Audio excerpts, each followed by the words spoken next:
אנחנו נכנסים לחג החנוכה. אנחנו בעזרת השם נגיד בכל יום על הניסים בתפילות, בברכת המזון. שם אנחנו אומרים להשכיחם תורתך ולהעבירם מחוקי רצונך. שואל הבח, למה הנוסח הוא להשכיחם תורתך, להעבירם מחוקי רצונך? היה צריך להגיד להשכיחם תורתנו ולהעבירם מחוקי רצוננו. האם זה רק תורתו של הקדוש ברוך הוא? זה רק רצונו של הקדוש ברוך הוא? מה כתוב כאן? שאלה שנייה, אנחנו יודעים שהיה נס שהשמן דלק, במקום ביום אחד הוא דלק 8 ימים. וכאן שואל הבן, למה צריך את הנס? הרי טומאה הותרה בציבור, אנוס רחמנא פטרא, אין שמן טהור, משתמשים עם שמן טמא. אז למה היה צריך את כל הנס? היה אפשר לחסוך את כל החנוכה הזה. מה כתוב כאן? אומר הבח, מה נאמר פה? שהגיעו היוונים, היה להם בראש שעם ישראל באמת לא רוצה את התורה, הוא לא רוצה את המצוות, אבל עם ישראל כפו עליו את התורה, כפו עליו את המצוות. אם ככה, אמרו בוא נשחרר את עם ישראל מהכבלים שהקדוש ברוך הוא הכניס אותו, לשמור תורה, לשמור מצוות. בוא נסגור את הבתי כנסיות, נסגור את הבתי מדרשות. ועכשיו יש להם את הפטור של אנוס רחמנא פטרא. אין לי בית כנסת להתפלל, אין לי בית מדרש ללמוד. עכשיו עם הכלל הזה הם לא ילמדו תורה, הם לא יתפללו. מה עשו עם ישראל? רצו ליערות, רצו למדברות, רצו לתוך מערות, שם הם למדו תורה. שם הגיעו היוונים, אמרו להם כפויי טובה, אנחנו באים לפתור אתכם עם הפתרון של אנוס רחמנא פטרא, ואתם מתעקשים ללכת ללמוד תורה, ללכת להתפלל. אמרו להם עם ישראל, אתם חושבים שזה רק תורה של הקדוש ברוך הוא? אתם חושבים שזה רק רצונו של הקדוש ברוך הוא? לא ולא, זה תורתנו, זה מצוותינו, אנחנו רוצים את זה. אמר הקדוש ברוך הוא לעם ישראל, אתם לא רציתם להשתמש עם הפתרון של אנוס רחמנא פטרא. עכשיו שיש לכם שמן ליום אחד, אני יכול להשאיר את זה ככה. לא חייב להיות שמן טהור, שיהיה לכם 7 ימים שמן טמא. אבל אם אתם לא רציתם להשתמש עם הפטור של אנוס רחמנא פטרא, אני לא אתן לכם להשתמש עם הפטור של אנוס רחמנא פטרא. אני אתן לכם שמן טהור ל8 ימים. אנחנו רואים פה שהקדוש ברוך הוא בחג החנוכה התנהג עם עם ישראל מידה כנגד מידה. הם לא רצו להשתמש עם הפטור של אנוס רחמנא פטרא, אפילו שהם יכלו. אמר הקדוש ברוך הוא, אני גם לא אתן לכם להשתמש בפטור של אנוס רחמנא פטרא. אני אתן לכם שמן, לא ליום אחד, ל8 ימים שמן טהור. כמה המושג הזה של מידה כנגד מידה רואים אותו בכל הדרך. כתוב בפרשת מקץ שיוסף הצדיק הגיע לפתור את החלום לפני פרעה. כשהוא הגיע לפתור את החלום לפני פרעה, כל המיקרופונים פתחו כדי לשמוע את הפתרון. כבר זה היה הפתרון האחרון שיכול להיות. יוסף מובא מהכלא אחרי 12 שנה שהוא יושב בכלא המצרי. הוא עומד מול כל הטלוויזיות המצריות, ואז הוא פותח את הפה שלו. ומה היה המילה הראשונה שהוא אומר? בלעדיי אלוקים יענה את שלום פרעה. הוא אומר, לא אני הפותר את הפתרונות, הקדוש ברוך הוא. אתם יודעים מי זה היה פרעה?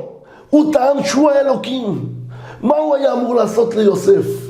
שהוא אומר כזה דבר, היה צריך במקרה הטוב לשלוח אותו לעוד 12 שנה, ובמקרה הגרוע לשסף את ראשו לפני כולם. אבל יוסף לא פחד, אמר יש לי את ההזדמנות לקדש את הקדוש ברוך הוא, להגיד בלעדיי אלוקים יענה את שלום פרעה. אני עושה את זה עכשיו לעיני כל המיקרופונים, וזה לא מעניין אותי מה יהיה התוצאות. אמר לו הקדוש ברוך הוא, אתה אמרת בלעדיי אלוקים יענה את שלום פרעה, אני אגיד בלעדיך לא יזיז איש ידו ורגלו בכל ארץ מצרים. אנחנו רואים פה, זה הכל מידה כנגד מידה. הקדוש ברוך הוא אומר, אתה עושה בשבילי, אני עושה בשבילך. אתם לא רוצים להשתמש בפתרון הזה, אני לא אתן לכם להשתמש בפתרון הזה.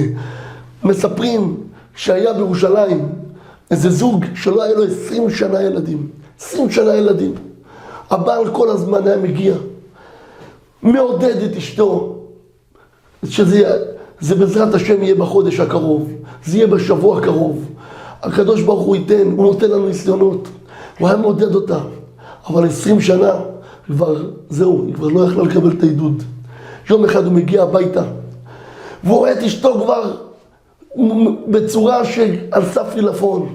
אומרת, כבר נמאס לי לראות את הבית נקי, נמאס לי לראות שאין טיטולים על הרצפה, נמאס לי לראות שאין כלים בכיורים, נמאס לי לראות שהכל מסודר יפה כמו בית מרקחת. אני רוצה לראות ערימה של נעליים, רוצה לראות זבל נשפך לרצפה, ככה אני רוצה לראות. אני נמאס לי לראות את הבית מרקחת הזה. הבין בעלה שעל סף עילפון.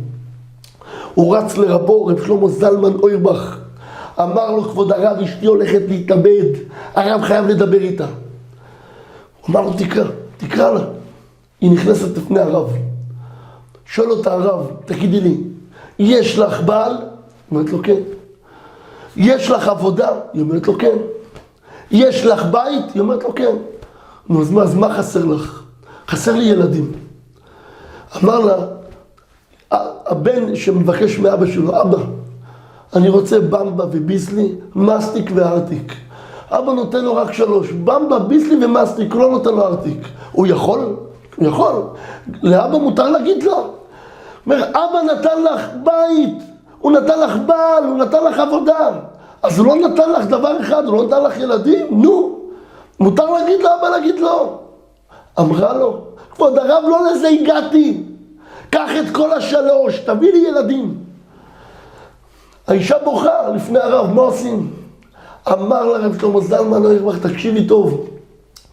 אם את תעשי את מה שאת לא חייבת, הקדוש ברוך הוא יעשה את מה שהוא לא חייב. לכי תעשי את זה ותראי ישועות. האישה למחרת רצה להדסה עין כרם, למחלקת יולדות, הגיעה עם בלונים, הגיעה עם עוגות, הגיעה לשמח את כל היולדות, אבל היא גילתה מהר מאוד שיש כבר יותר מדי שמחה בחדר יולדות בלעדיה. היא לא צריכה לשמח, יש מספיק משמחים, מספיק שמחה יש פה. הלכה האישה ואמרה, אני נוסעת לבלינסון למחלקת האונקולוגית. שמה, לא עלינו, יושבים אנשים עצובים, אנשים פחדים להיכנס לבניין הזה, פחדים להסתכל עליו. שמה אני אכנס וישמח אותם. כל יום הרים האוטובוס מירושלים לפתח תקווה, הייתה מגיעה למחלקה האונקולוגית עם עוגות, עם בלונים, עם המון שמחה, לשמח את כל האנשים המדוכאים. אחרי 9 חודשים האישה ילדה בן. רב שלמה זלמן אוירבך היה הסנדק, אמר לה רב שלמה זלמן אוירבך, אני אמרתי לך, אם את תעשית מה שאת לא חייבת, הקדוש ברוך הוא יעשה את מה שהוא לא חייב. אנחנו נמצאים, אין מי שלא צריך ישועות. יש מישהו שלא צריך ישועות, בפרט בתוך הקורונה הזאת. קורונה הזאת הכניסה אנשים לצרות כלכליות, אנשים לצרות נפשיות, אנשים לצרות רפואיות. אין מי שלא צריך ישועות. בפרט עם ישראל, שהוא כבר צריך את המשיח. כבר עם ישראל אין לו כוח לסחוב. אבל דבר אחד אנחנו יכולים כן לעשות.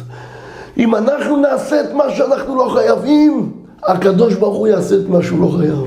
אנחנו צריכים לדעת, כל אחד יש לו את היכולת להתאמץ. כן, אתה יכול להתאמץ. עוד טיפה בתפילה, עוד טיפה ב18, עוד טיפה בצדקה, עוד טיפה בפרגון לשני. תעשה, תתאמץ, אתה לא חייב. אתה רואה בן אדם ברחוב, אתה לא חייב להגיד לו שלום.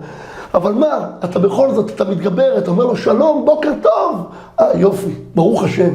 אם אתה מתאמץ, אומר הקדוש ברוך הוא, אתם מתאמצים בשבילי, אני מתאמץ בשבילכם. השם יעזרנו שבעזרת השם, מחג החנוכה הזה, חג הניסים, חג שעם ישראל ראה שהכל נהפך לטובה, שכל הרעות שיש לעם ישראל יהפכו לטובה בביאת משיח גואל, אמן ואמן.